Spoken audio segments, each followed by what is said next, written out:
and he is a coach, I believe. He's very much into fitness, so quite similar to me and Richard, perhaps, in some kind of extent. Anyway, Michael, if you want to spend a few minutes introducing who you are, how you come to the carnivore diet, that'd be pretty cool.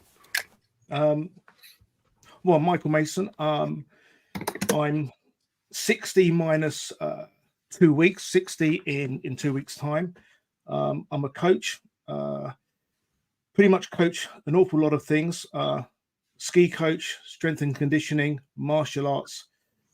Worked as a bodyguard for a number of years, and in terms of coming into the carnivore diet, I mean, I've been pretty much eating this way, a high protein animal based diet for more than 30 years. So I never really got into it was just an evolving, let's say, a new nutritional experience. So I never really got into doing something else, and then I became a carnivore, if that makes sense. Yeah, nice one. That makes perfect sense. We've all come here from different backgrounds, different stories, different reasons. We all have very, very different expertise, which is quite interesting. We do lack one gender in this chat, this platform, which is unfortunate, but we're able to get a few more on this. So if anyone in the chat who knows any females that are willing to come on, that'd be very welcome. We are looking to get on Dr. Rachel Brown again at some point, perhaps Dr. Sarah Pugh, and perhaps Olivia. I won't butcher her name, but I think it's Olivia Quauger. Apologies if I got it wrong, but there's some people that we're going to probably get on in the near future as well. And anyway, for now, if anyone's wondering why you can't understand me very well, it's because I'm quite ill, but I'm well enough to talk just about, so I'm going to continue to persist and go through and answer you guys' questions. I think Coach Stephen today will be pressing the buttons. He's a lot better at it than I am. I can't read the screen for the most part, so that helps a little bit. There's a big nerve for saying hit the like button. Excellent. If you have not yet done that, please do it. This is being broadcasted onto all of our platforms. I believe, yes, it is. So just check out everyone else's. Hit like, leave a comment below their ones as well. Actually, before we get to the questions, I wanted to invite Phil and Ben just to talk about their upcoming, I wouldn't say project, but upcoming talk, seminar, presentation, conference, exhibition in the next month or so. So if Ben, if you want to lead and talk about that. Yeah, 20th, Saturday the 20th of January, so it's in just under 3 weeks' time. We've got a get-together we're calling War on Health. So it's a one-day conference, and Phil and I are going to be speaking there. Dr. Sarah Pugh, Dr. Rachel Brown, Dr. Ahmed Malik is going to be there as well, and Dr. Natasha Campbell-McBride will be joining us via video link from wherever she is. So yeah, one-day event, should be a lot of fun, and it's in the beautiful Peak District as well. So yeah, not far from me. Might be jolly cold, but that's not going to hurt you too much. So yeah, and by the way, it's not streamed, it's not recorded, it's not going to be online, it's not going to be anywhere. It's just for people who are in the room. Okay, so what's the subject? We're going to be looking at why the so-called healthcare system may be set up, let's say, not in the interests of healthcare, but more importantly, what can we do about it? So we want people to go away from that day with some very, very real practical advice that they can put into action the following day to help themselves and their families. And we're going to have a carnivore lunch and a carnivore banquet after the event as well. There's also a pre-event dinner the night before, which is also carnivore at a local pub. But there's only 6 places or so left on that. So if you want to know more, type in waronhealth.uk into your browser, and or there you go. Yeah. Jonathan's put the link on there as well. That will also go to the same place. Did I miss anything, Phil? No, I don't think so. First of all, hi, Michael. Nice to meet you. And yeah, I'm looking forward to it. It's so nice to do something actually in person. You know, these online things are wonderful, but you know, after all the nonsense we've been put through, it's nice to actually get together in person and meet people. But I'm looking forward so much to the speakers and meeting them. I've actually not met them. in person yet, any of them, apart from Ben. And I think it's going to be great. There's, Sarah, I know, is talking on deuterium and stuff. I'm sure Rachel will do stuff on the mental health side of it. And our good friend Ahmad Malik will be talking about all the horrible things that have happened to him in the NHS after he spoke out against all the nonsense.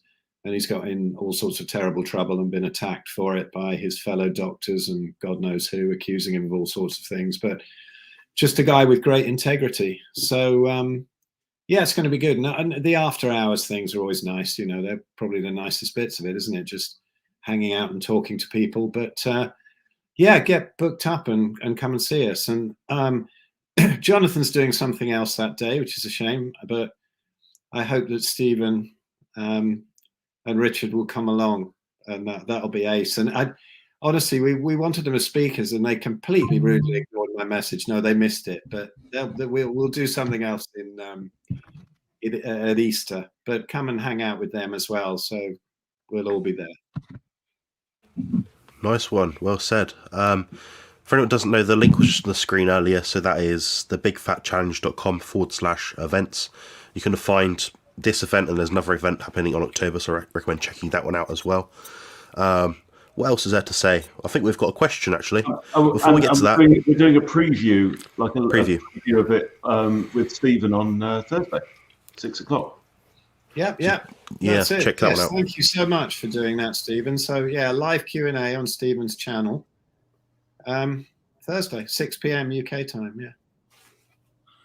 Yeah, and I think it's going to be really good. The links, by the way, that we're putting on the screen will be also live in the description of this at the end of this broadcast. And also, once we do the replay, the links you don't have to write down. They'll be in the description. So it's going to be really easy to book on, really easy. And yeah, if you've got further questions, because we've got Michael here today, if you've got further questions about this event, then you can come on Thursday night on my channel and speak to Phil and Ben and give them lots of abuse, ask them lots of questions, put them on the spot. And yeah, so that I'm looking forward to that as well. So yeah, there is a question. I don't know if Michael wants to field it, the first question, but I'll put it on the screen. And I think he might want to. I know Richard will be chomping at the bit. Michael doesn't know Richard, but Richard runs Keto Pro, which is a supplement supplier, and he designs all the supplements. And boy, does he know his science. But anyway, Andy 828, are EAAs a useful supplement to enhance muscle protein synthesis, or are they just a marketing gimmick? Essential amino acids for people that don't know what that stands for. So do you want to have a go at that one, Michael? Well, I can talk from just my experience. Specifically, if you're eating I don't take anything, so I get enough from the amount of meat that I eat. I eat a high protein carnivore diet. So if, let's say, your diet isn't as it's not optimal, then it may be that there's a place for some of these supplements. But for me, I don't take anything. The only thing that I do take, but I forget to take it, is that I will take creatine every now and then. But I sort of forget to take it, and I just think that eating enough meat for me works very, very well. Yeah, well said. Yeah, well said. What about you, Richard? Yeah, if you are devoid of animal proteins within your diet, I mean, the essential amino acids, they are indeed what they say. They are essential, but these are easily obtained from diet. Out of the essentials, we've got leucine, which is 10 times more anabolic. We need this to activate mTOR. We can activate mTOR directly with leucine. This is why we do not need carbohydrate. And to elicit this response through IGF-1, we can do it direct through leucine. This is why adequate protein is enough to elicit that response and build muscle or increase muscle protein synthesis. Carbohydrate does not increase muscle protein synthesis at all, zero. contrary to popular belief. And I agree with Mike completely. It's if you are living a ketogenic carnivore lifestyle, heavily based from animal proteins, everything that you need, not just to survive, but thrive, is found naturally within your diet. Snap with the creatine, that's the only thing that I supplement with outside of like the electrolytes and things that I use.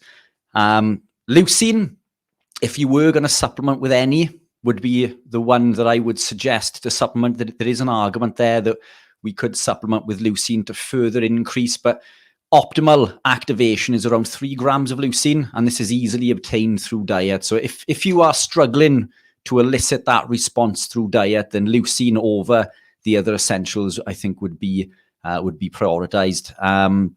HMB is the metabolite of leucine. There's strong evidence to suggest that may be more beneficial, but there's, for every research paper to suggest that could elicit that response, there's just as many to say that leucine is better. So eat your protein and save your money. You see, now that's brilliant, because that's a guy that sells supplements. So Richard is a very honest guy. I'm going to play devil's advocate, because there are some people coming to this way of eating 30 years, low calorie, calorie restricted, low fat, vegan, vegetarian, who are absolutely devoid of any nutrients, maybe for 30 years. And things like collagen, I think, they could have a place. Creatine is definitely one. And I don't think necessarily just for people that are training. I feel that they are a good bridge for people that are starting, and maybe they haven't got the right hunger cues. They're not adapted. They're not used to eating this amount of meat, for instance. So I think there is a place for supplements. I mean, even things like I say, like collagen, for instance. If you take collagen, I'm just talking from people that I've coached, they've seen huge improvements in like joint pain and stuff like that. So I understand why people ask about supplements, and I do think there will be people watching and think, well, yeah, but I took X, Y, Z, and it really helped me. So we're not saying that they're rubbish, but what we're saying is, if you eat enough, once you start getting adapted and you're eating to satiety and you're eating really good quality nutrients, which is what the body has evolved to eat, it will thank you for it, and you won't need to supplement. And if you flip it over, whenever you see a vegetarian or vegan saying, I've got the perfect diet, and they pan around their kitchen, there are supplements, because they have to.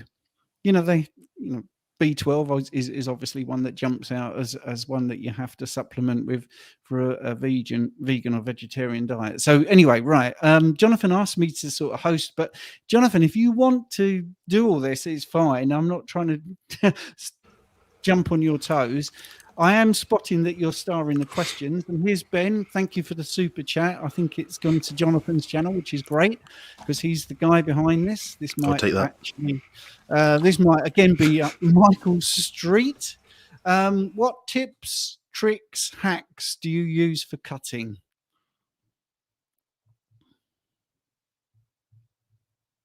Oh, I think you're muted, Mike. Oh, yeah. No, he's unmuted. Well, I'm not a bodybuilder, coach. But if it's a simple sort of mathematical equation. If you want to lose, let's call it weight, then you need to eat less than you're ingesting.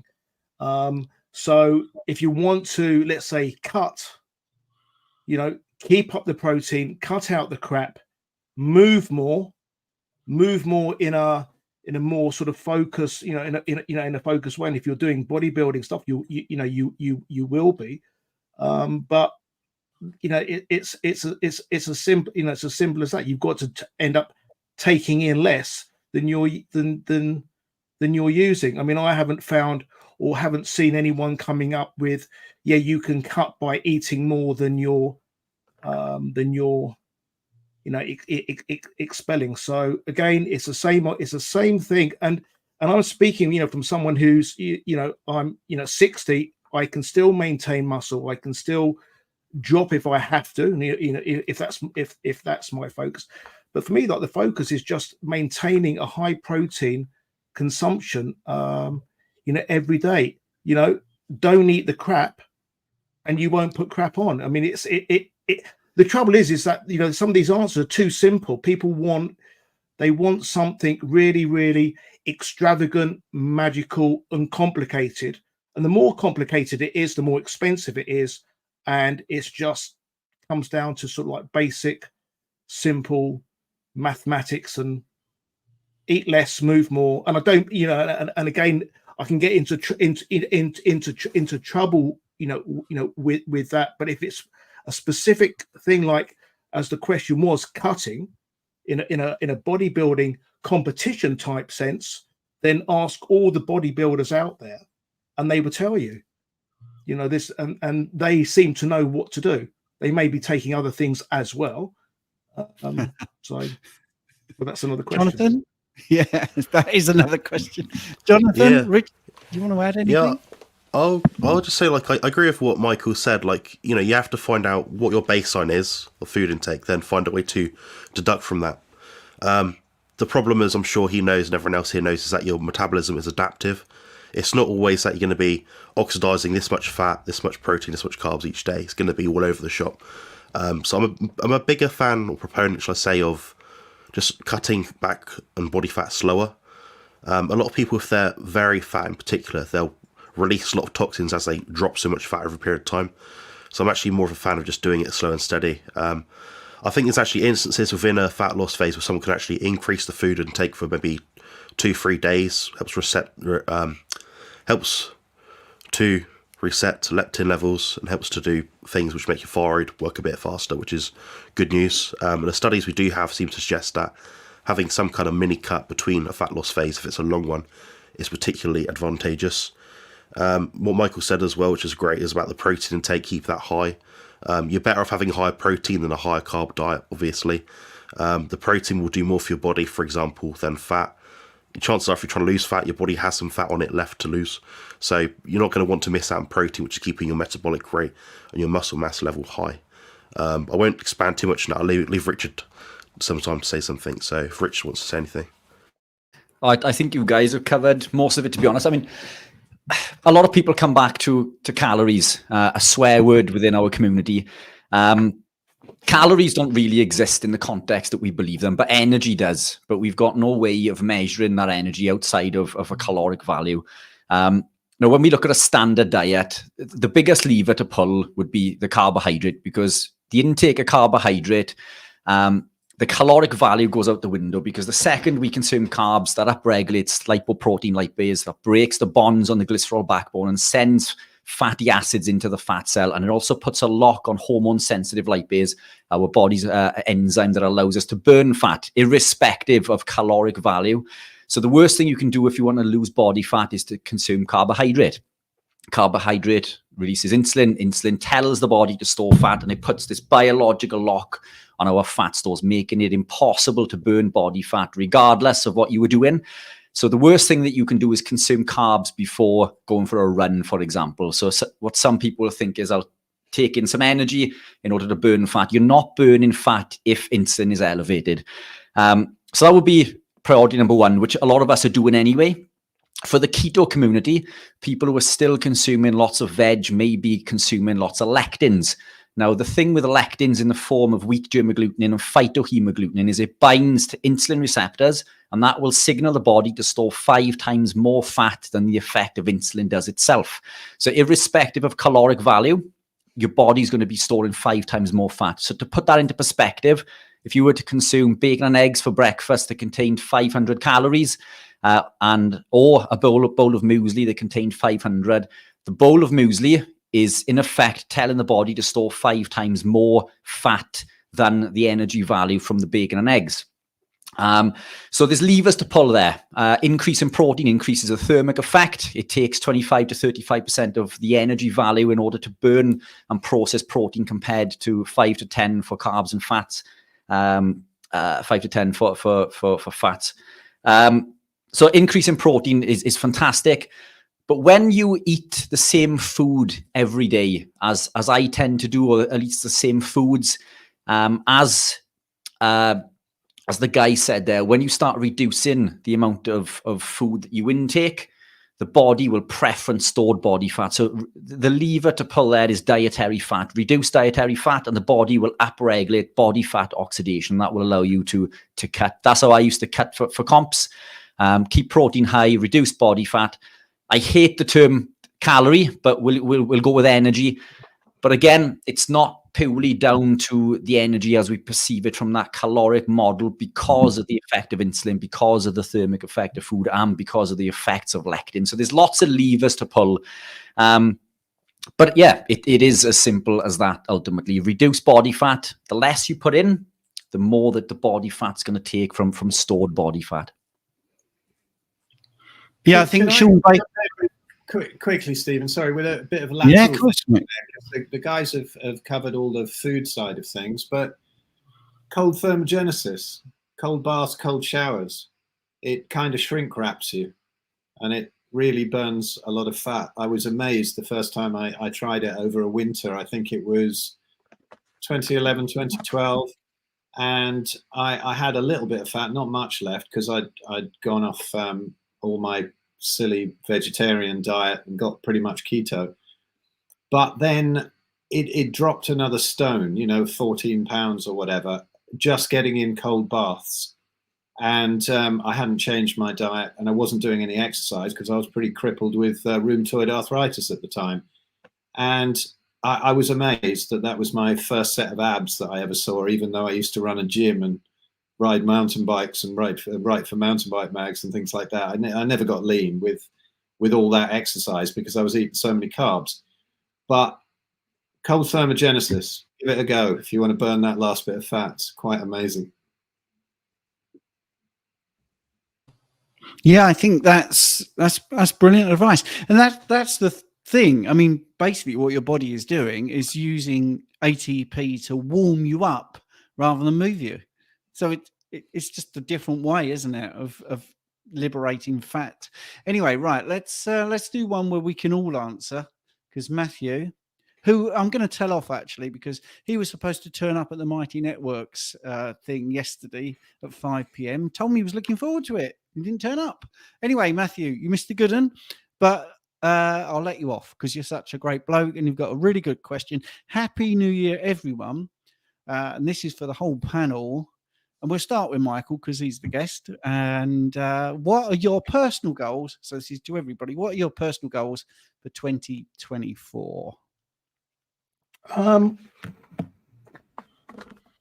don't really have any goals. I'm a very much a live in the day type of person, and what I mean by that is that every day I try to be the best that I can be, not just in a physical way, but the whole sort of spectrum of being a human. So, that I suppose that's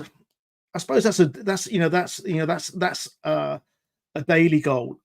In terms of what I'm doing business wise in launching a beef jerky business, I have my carnivore retreats, which are growing. I don't have any personal goals as such, other than to be the best I can be on a daily basis. And I hope that sort of is not sort of trying to sort of not answer the question, but I don't have any sort of goals to, or want to do this and I want to do that,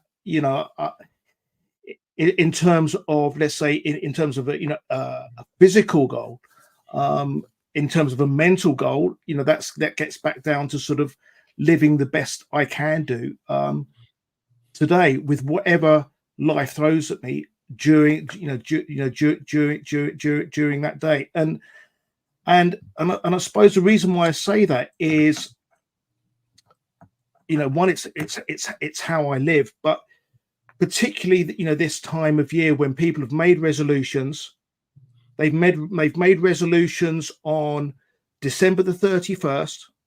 Oh, I'm going to do this January the 1st. Yeah, I'm ready. They haven't even made it till January the 2nd, and because it's all of a sudden I've got this goal, but And most people don't, you know, in terms of like resolutions and things, you know, 92 or whatever percentage is really high, don't make it. So I just have this attitude of just being and doing the best I can, you know, consistently polishing diamond. And you can take that however you want, but I mean, it's just, you know, knocking away each day. Yeah, brilliant, Michael. I get that. Being better than you were the day before. I mean, that simple, or some sort of simple step. Ben, what about you? Yeah, well, mine's very clear and simple, actually. I'm doing a, you know, Phil and I run the Big Fat Challenge that we started just a year ago now. So this is year 2 now. And I decided that because I've been such a baby in the first year, that I'm going to do 90 days strict carnivore, beef, lamb, salt, water. No carbs, no alcohol, no tobacco, no nothing, you know, just strict carnivore. And the reason is because I've never had to do it. I'm not one of these people that were forced to do it. We've got people on our group who, you know, if they have a slice of pizza, are going to suffer for it the next day. I've never been like that. So I've always had an excuse to just do it dirty, you know. And if I want a crate of beer, I'll drink a crate of beer, and, you know, whatever. If I want a pizza, I'll have 2 or whatever. Do you know what I mean? And but here's the thing. I want to know how good it's possible to feel when your body is completely clean, completely properly fueled, addiction bloody free, you know, complete, just all of it out of the way. So I'm doing 90 days. I'm on day 2 now, 88 to go. Wish me luck. Good luck. Yeah, go for it, Ben. Phil, what about yourself? Well, yeah, the last year has been, you know, this next year will be a continuation of the last year, really, because as I've made quite, you know, open about things at the end of, where are we? Yes, at the end of 2022, I got really, really sick again and was totally crippled again. You know, for the first time in many years, I thought I was invincible. And I went on Anthony Chaffee's show. You can find it there, you know, a couple of times. Well, I talked about this, just how strict you have to be if you've got autoimmunity in your past. And, you know, I was eating pork, chicken, dairy and eggs here and there over the summer, and too much of it. And really, I got cocky. And I have to be strict: beef, lamb, salt and water, really. Bit of fish, that, you know, a few oysters, that kind of thing.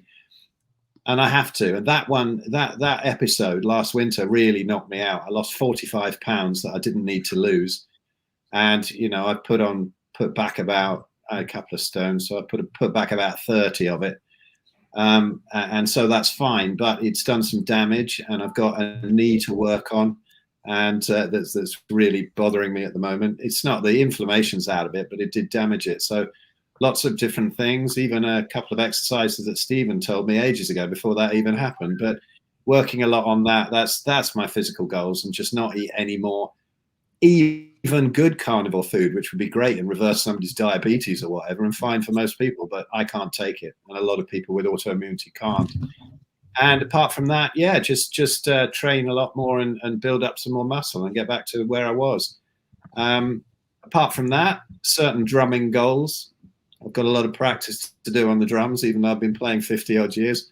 There's a lot of things that I'm seeing as holes in my playing, and that's kind of what excites me the most. I never really talk about that, but to get back on the drums, sometimes we forget about it. We get too busy, and, you know, it's too dark here. You can't see the drums behind me, but I have a practice kit there that I sit on with the headphones so I don't bother the neighbors, and just, you know, the stuff that I'm doing with Ben. We've got so many projects on the go. Ben is infuriating, you know. Ben has an idea every 5 minutes and sends me something on WhatsApp, and it's like, whoa, another one.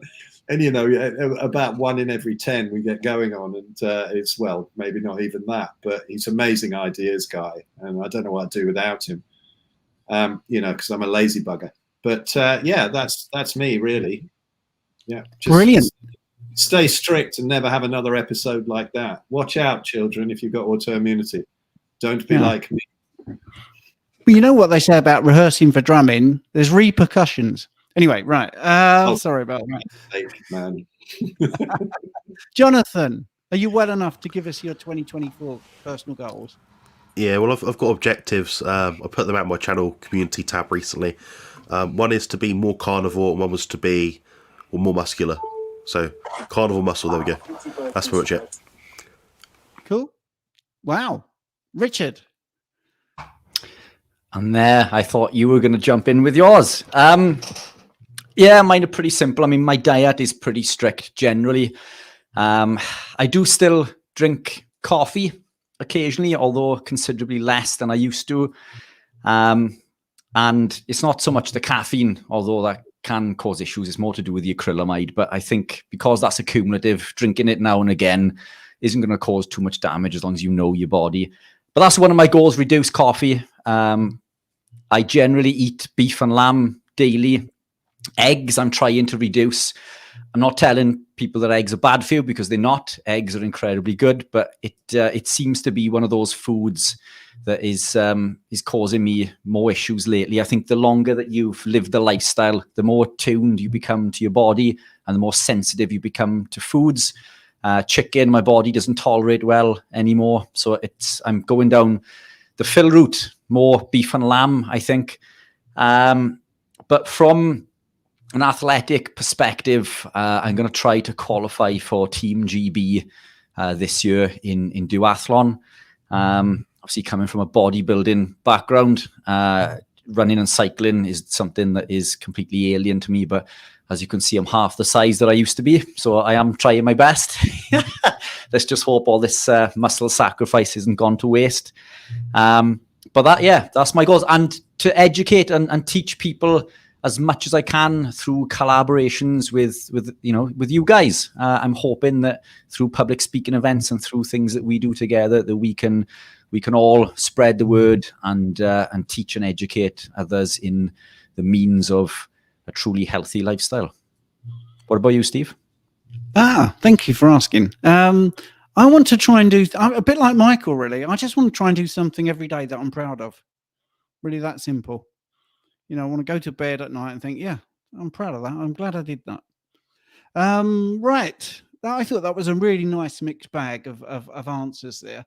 I'm not going to zoom in on the people talking. I think we'll just keep the panel now. Phil D. Hi, guys. Is there any athletic performance potential from taking a low dose, less than 150 milligrams a day of aspirin for older men? That's 50 plus. So, I mean, I'm 59, 60 this year. I think Michael tops me as the oldest person in the panel. Yes, potential medical complications noted, as well as not medical advice. Yeah, we don't give medical advice, but there's a question. Is there any potential performance benefit from taking a low dose aspirin? Just no. I mean, just one quick thing. That's very unfair. I am the oldest person on the panel. So are you? How old are you, Phil? 61. Oh, right. I did not realize that. 61. Well, this diet must be doing you wonders. Cool. Anyone want to answer the aspirin question? I'll just quickly say it's probably got more net negatives than positives. It can rip holes in your stomach. If you've got intestinal permeability, that's going to be a massive problem. I'd avoid it personally, outside of obviously the contraindications that you've just mentioned. But what do you guys think? Well, I think what you just hit the nail on the head with medications. Whenever they recommend that you do this with food, that isn't because it metabolizes better because of this food. That's to protect your stomach, because most of these medications that say that, if you've got an empty stomach, are going to cause problems to your stomach. So that's the first thing I would say. If it says, and that's not medical advice, that's factual.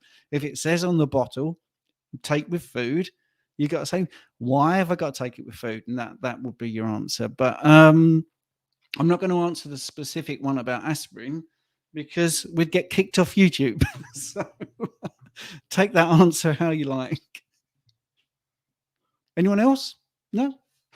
Okay. Richard? Yeah. I don't think when we look at medication, I'm not against medication. Medication is there to save lives. It's there for occasions when we need a kick. If I hadn't taken medication in my life, I would be dead. But it doesn't mean that that's something we should be taking daily. I don't think medication is something we should be relying on, and I don't think it's something we should be taking for athletic performance. At the end of the day, it is a drug. As Jonathan says, it causes intestinal permeability. It'll cause issues with the liver and kidneys. It'll cause issues with blood pressure. It's not one for me. A friend of mine used to take it religiously. He ended up in hospital because of a number of reasons. But I did attribute one of those reasons to do with taking aspirin every day. But again, not medical advice, but I personally wouldn't go down that road. I'm going to go to the next question. On that, Stephen. I think, it's a COX-2 inhibitor, right? And it shuts down pathways that we need. And all these medications, like Richard says, that some of them can be used to save your life or in really dire situations. But as well as ripping the guts to bits, as somebody who's, taken it like 10 years ago, 12 years ago, whenever I was in proper pain, I'd do it to go out and for a night fishing or something just to be able to move. The body needs to have those processes of inflammation sometimes, and you need to go to the root cause of it. There is no such thing really as bad inflammation. And so when you're using it for that and it shuts down the pathway, I could feel when I was driving home, the pain coming back in again, a double, because the body had to kind of catch up. And I think messing about with any of those pathways, unless it's saving lives, is really dodgy for the system. There we go. Yeah, if people want to look that up, LOX and COX pathways, COX, LOX, if you want to do that, then I think you'd be quite surprised. If from my phlebotomy side of things, neutrophils, white blood cells actually produce oxidants. I mean, that's how they work. All right, so even when we talk about oxidation, the immune system is brilliant because some of our neutrophils use it to improve things. So I think there's a lot of nuance with everything we talk about. Right. Okay. Loads of questions, and it's me being a rubbish host at the moment. Landers, it's me again, not being a pain. Well, that's your opinion, Landers. Maybe we think you are, but you're not. Of course you're not. It might be my take on it and totally wrong. But do you think the carnivore space seems to be hijacked by Weight Watchers? Does the panel promote weight loss or metabolic health? And Michael, you want to chime in first? It's up to you. Let's unmute you. From what I see, I can't say that I've seen anything hijacked by sort of Weight Watchers or anything like that. It does seem to be the focus is on just that metabolic health, just being better mentally, physically. And if weight loss occurs because of it, that's like a benefit. But I think a lot of people it's all become, for some people, it's all become about, I've got to drop some pounds. And you see people that, I've been on the carnivore diet for 5 days, I haven't lost anything. I've been on it for 2 weeks, I haven't lost anything. And it seems to be from some of the stuff that I see, people just they add a bit more coal to to the fire. Because if you were to ask them, well, actually, but how do you feel? Oh, I'm sleeping better. Oh yeah, I feel a little bit less angry at the world. Well, my gut seems to feel a little bit better, but I haven't lost any weight. And and it's just that fixation that I think as a generation, people have now, about, losing weight, where for me, it's about, maintain, build muscle, and let everything from that, work its way out. And it's not over 4 days. It's not over a week. It's not for, I did dry January. It's not for 1 month. It's for an ongoing process, 1 day at a time, because it's all about the consistency over time. There's no fucking magic. So sorry if I didn't mean to swear, but that's quite hard for me. No, Yeah. I mean, I think the reason that's brilliant, Michael. I mean, literally this afternoon at a coaching session, and I had that actual sentence said to me. The person said, "I am feeling so much better. My guts have settled down, but I'm just so fed up. I'm not losing any weight." This is 3 weeks into it. Oh yeah, and he said, "Oh, I've got less gas as well." I said, "Well, isn't that your body sort of saying to you, you're doing the right thing at last?" And I agree with you. I think there is a misconception that we talk about Weight Watching, and maybe there are some carnivores out there that talk about sort of weight more than health. But I definitely think everybody on this screen, priority one is health. And I think most of us, in some way, I'm paraphrasing, all of us will say weight management or body composition is sort of like the side effect or the extra bonus. From my experience, I would just say most of the people I coach, yeah, a lot come because they want to lose a few pounds, but within maybe a month, they would all say, similar to what that guy said to me today, "I can't believe how calm I feel. I'm sleeping so much better. My skin's great. I've got less gas. My toilet issues have gone." And then I say, "Hey, when you booked, if I just look on my notes here, you said you wanted to drop 10 pounds. You've not mentioned that." And it's interesting once that health starts to come, it almost is the thing they say last, or you have to prompt them. They go, "Oh yeah, my pants are a bit looser. Yeah, my shirts fit better," or whatever. So I don't think it is Landis. I don't think that's certainly not in this group, and I don't think I see it that much. If it's all right with you guys, I'll go on to the next question because Can I do just a quick one, really quick one there? Yeah, Stephen. I would say not even metabolic health, but I like to focus on mitochondrial health. If people figure out what is actually making your mitochondria healthy, whether it's diet, whether it's sorting the light out, whether it's getting your feet on the ground outside, emotional balancing stuff. If you focus on everything that sorts the mitochondria out, if you've got healthy mitochondria, everything else is going to be good. So go to the root cause, the smallest part of everything. That's what I think. Cool. And one more thing, just on quick one on the point of yes, Colombo. Yes, watching weight. I threw away the scales. I don't use scales. I don't advise anyone to use the scales. Use a tape measure if you want, but the best measure is the mirror. Look in the mirror. If you like what you see, then you're going in the right direction. Because the point is you can add body muscle, you can add bone density, and your weight can stay exactly the same, even though body fat's melting away. So the scales are useless. They are, absolutely. I'm on a carnivore diet, chicken, red meat, and eggs now for 6 weeks. I eat 400 to 500 grams of meat, 6 to 7 eggs for dinner. My weight loss stalled. So as Michael was saying there, this is 6 weeks. Don't know what to do. I'm 1.83 meters at 84.5 kilograms, 20% body fat. I think to say you've stalled after 6 weeks is probably a bit early in the game, to be honest, because your body is, as Jonathan uses a beautiful term there, is very adaptive.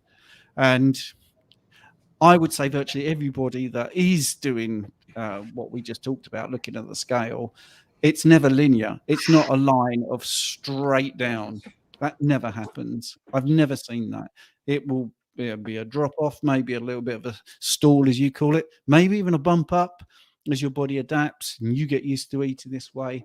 Then you might see a little drop off. And I've certainly had people complain to me about, "Well, you're not a good coach. So it was all great at the beginning, but now I've had 6 weeks of the same weight." And I'm like, "Yeah, okay. But do you feel better?" And we go through all that sort of stuff. And then week 7, they apologize and say, "Oh, I just dropped another 4 pounds." So it's a long game. This is a lifestyle. Can you just put the question back up? Yeah, of course it can. If you can. Michael, yeah, fire away, mate. Well, just from what I've seen from that question, a half 400 grams of meat and 6-7 eggs doesn't sound actually a lot. I don't know what the guy is doing in terms of exercise and moving, etc. But it could be, as well as just like a natural store, it could be that you may not be eating. Okay, it may be that you're not eating it. You may not be eating enough. And if you don't eat enough, then the body's going to hold on to what it's got. I mean, it just doesn't seem to be, quite a lot that you're eating. You seem to be 183 to 83. So it may be that as well. Yeah. Yeah. Yeah, I that agree. makes I mean, sense. Yeah. under eating is a problem. Yeah, absolutely. He asked, this gentleman is a member of my channel, and he asked the same question to me and my friend Jerome last week. We came to the conclusion, without more information, it's either one of two things. It's either they need feeding up, like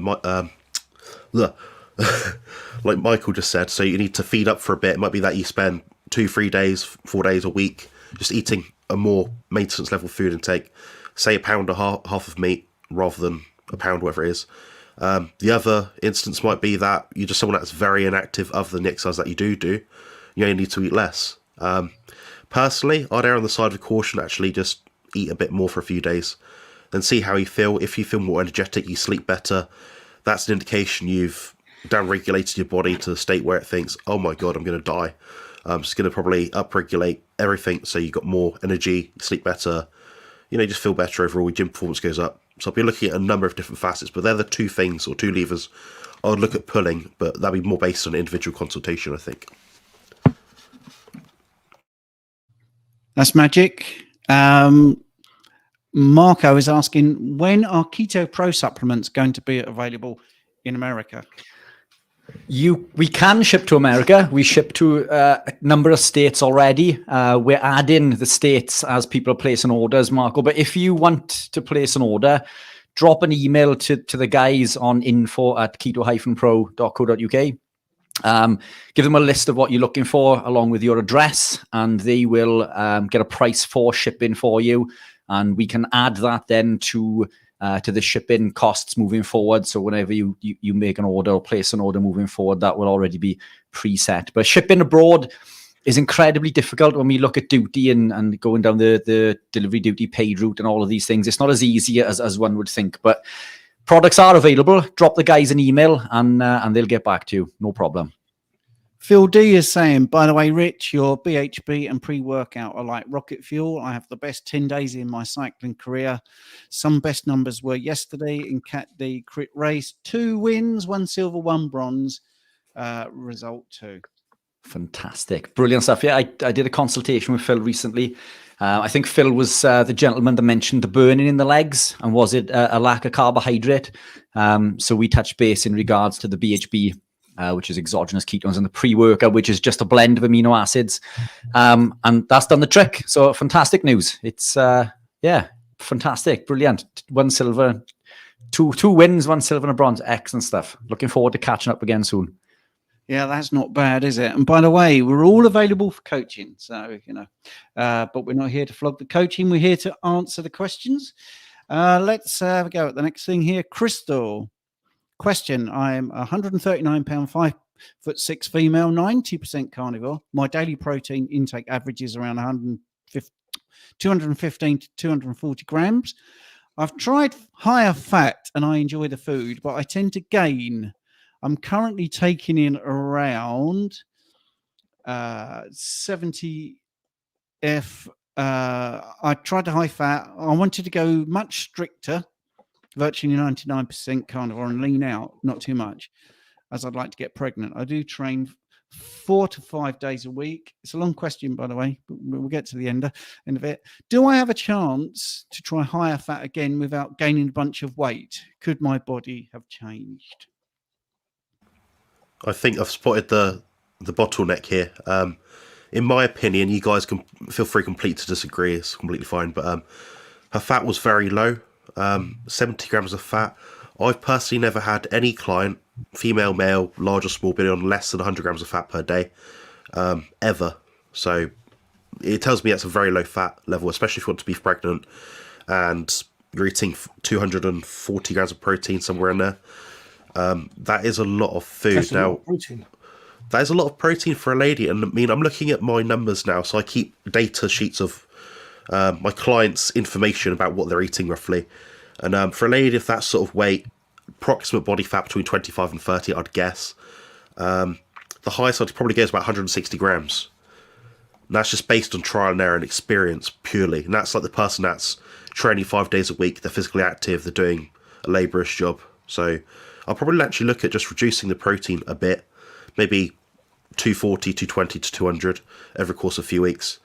Just increase the fat slightly. You'll notice you'll start to sleep better, your hormones will probably function a lot better in that regard as well. So you guys might have a different take, but I'm interested to hear what you have to say. Michael? No, I agree. I mean, the first thing that I saw was 215 to 240 grams of protein. I mean, that's, there's nothing wrong with having such a high protein diet, depending on the goals that you're working towards. But that seems a really big number when, if what's 139 pounds? What's that in kilos? 60 kilos. 63. Yeah. So if you said 3 grams per kilo, that's 180, that's 190. So I think you could come down quite a lot, and again increase the fat, good animal fat, because that's going to help with hormonally. That's what I would. But yeah, I think that's a lot of protein. If you're working out as an Olympian, full on, then it may be. But I think that's quite, and I think that's, like you said, that's the bottleneck. I've just read. I'm going to put it up on the screen now. Sorry for interrupting, Stephen, but I have a very high appetite. I like a lot of food volume to keep me satiated. I used to be exactly the same. So my last contest prep I did using the carnivore diet, and I was eating 550 grams of protein per day. The lowest fat intake I got was 150, and I measured it meticulously. It wasn't like weighing it raw versus cooked, then miscalculating. I've been doing this for like 10 years now. But yeah, I still got into shape. But at that point in time, I didn't feel absolutely healthy like I do now. I feel much better now compared to back then. What I did was just got back to the amount of protein I actually needed and got the fat up. And I started to feel better as my fat was elevated, so I had more energy to train. But it's a transitional thing. I think a lot of people volume eat, particularly people that come from bodybuilding backgrounds. When I've been to these fitness exhibitions in the UK, they all sell junk food. You walk around, everyone is selling junk food, processed food, protein bars. I'm partial to one sometimes, but they're not proper food, guys. A lot of these times they're just like salad bowls and this bulk eating. It's not true satiety, and I know Richard probably said the same thing. It's not. There's a difference between feeling satiety between eating the nutrients that you need versus just filling your stomach up with stuff you don't need. And if that's 240 grams of protein, you're probably eating too lean. Probably choose ribeye over chicken breast, for example. So, yeah, definitely. I don't know. Maybe you guys have got something else to say, but it seems like a lot of protein.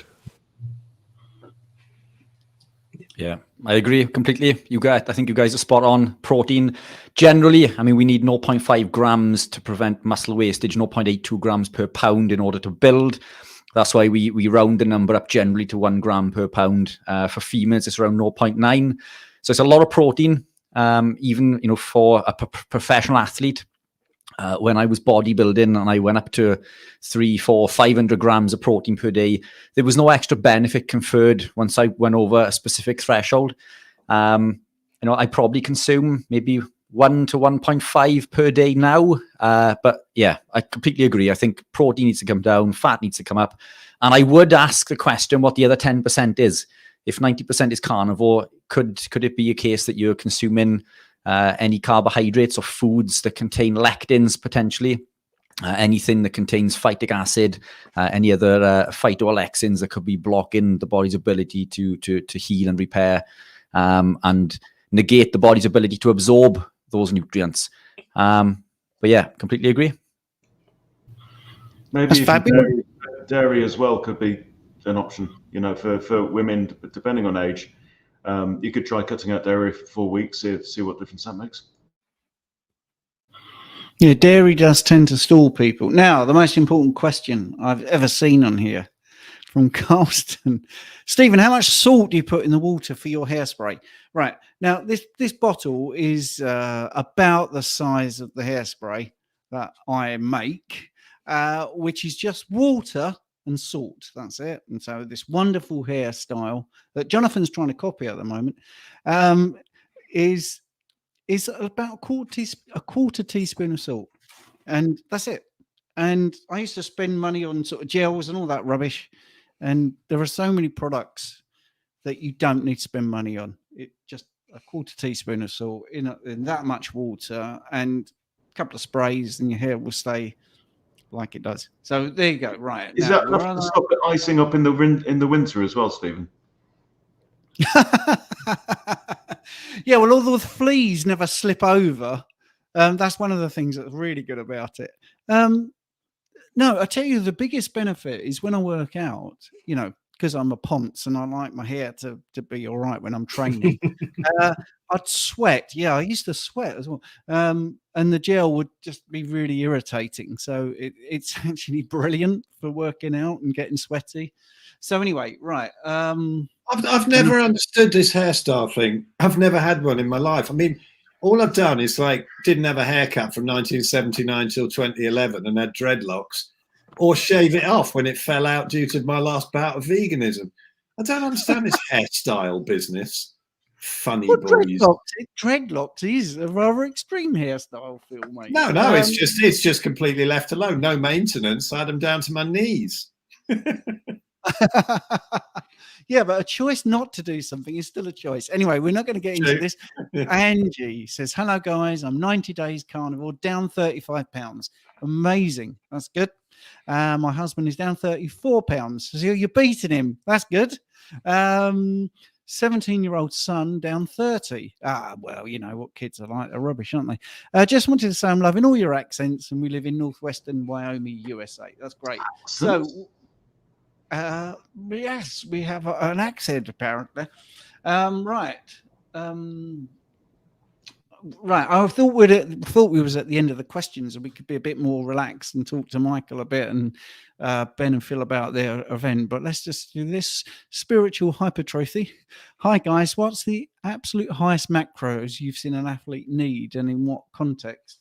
It's a bit of an out there question. Does anyone want to answer that? Highest what I'd like proportionally, or I mean, in terms of intake, Eddie Hall having, when he was training for the World's Strongest Man, I went to an audience with Eddie Hall after he won it, and he was eating the most ridiculous amount of food just because he was doing so much ridiculous training and then recovery.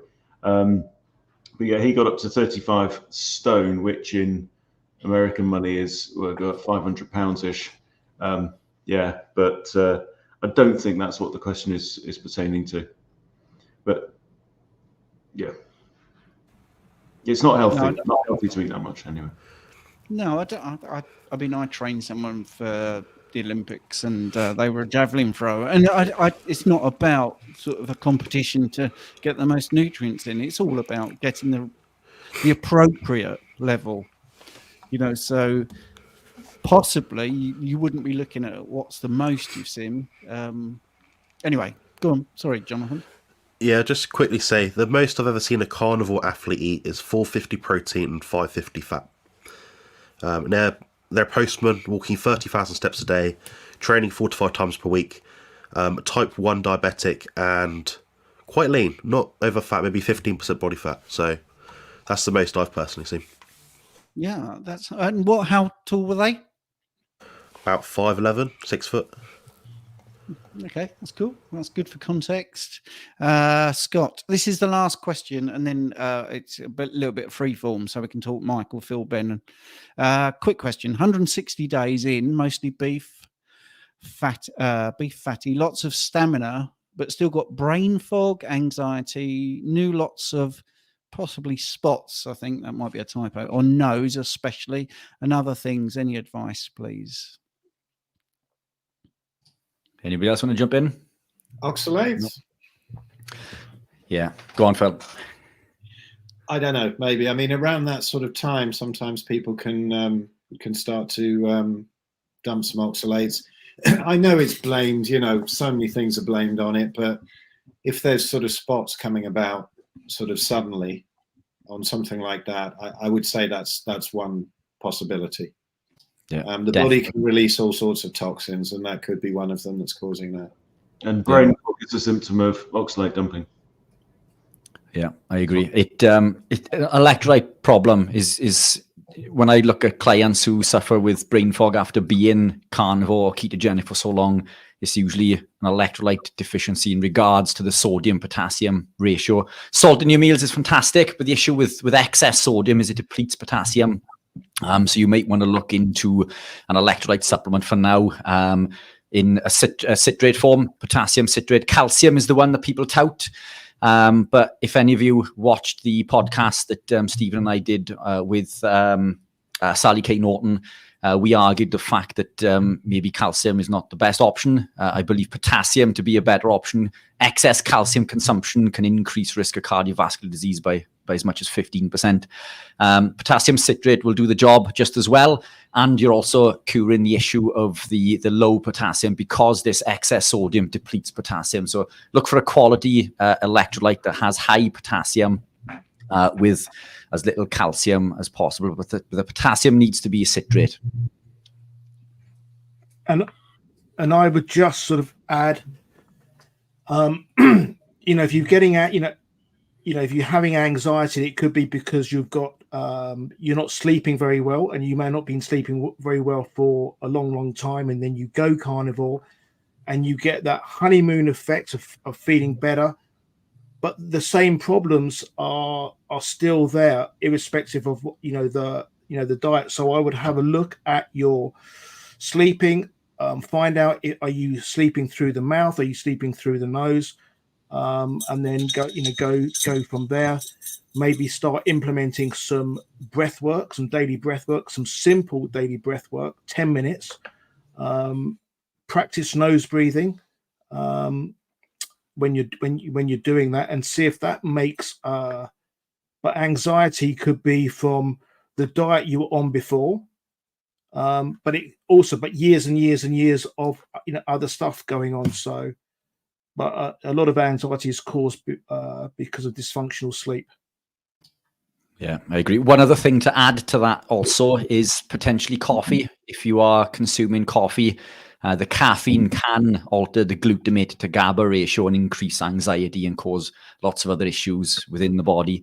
So if you are drinking coffee consumption may be one to look at. It's also a known diuretic, which is also going to throw your electrolyte balance out of whack also.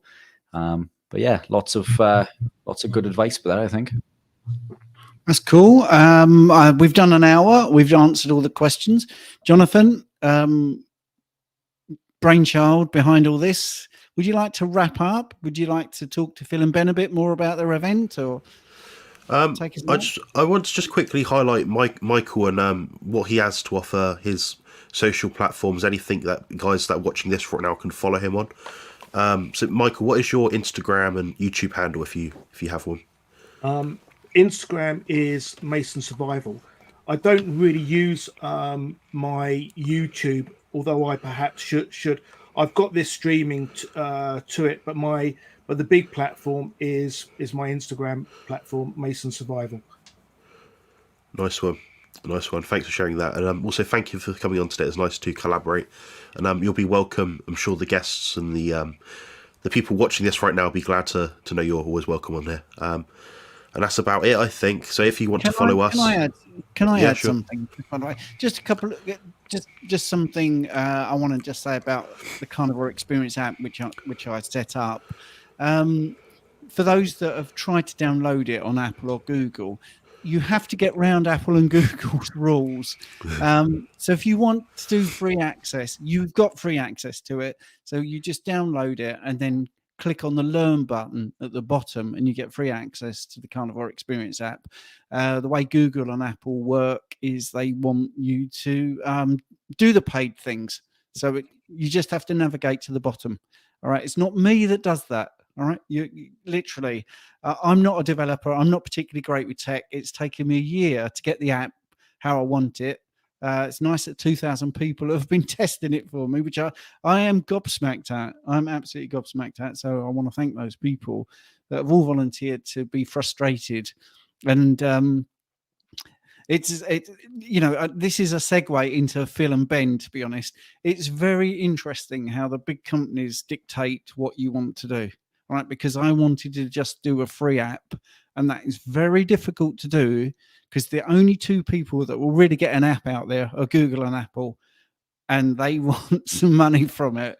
So, and they want a big chunk. All right. So that's how you get around it. All right. You download the app and you just click on learn at the bottom and you will get free access to it. There is paid for material in there, which they want you to do, but you'll get a lot for free. So, yeah.